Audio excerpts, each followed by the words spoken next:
Isang kotse at isang pampaserong jeep ang nagkasalpukan sa Antipolo, Rizal. 2 ang sugatan sa aksidente. Balitang hatid ni Jay Sabale. Wasak na ang harapan ng puting sasakyan ito matapos sumalpok sa isang pampaserong jeep sa Marcos Highway, Antipolo City bago mag-alas 5 ng umaga nitong Sabado.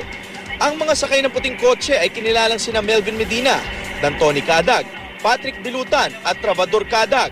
Mga kabataang galing sa isang kasiyahan at papauwi na sana sa kanilang mga bahay na mangyari ang insidente. At sa unang namin ay naamoy na agad namin yung amoy alak, yung mga binatang ito. Kapwa nasaktan sina Cadag at Bilutan.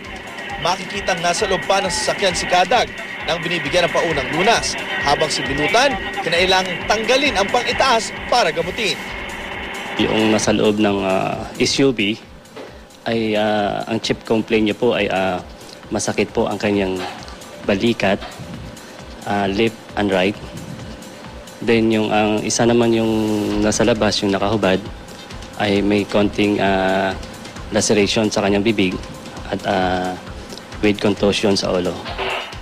Jay Sabale, GMA News.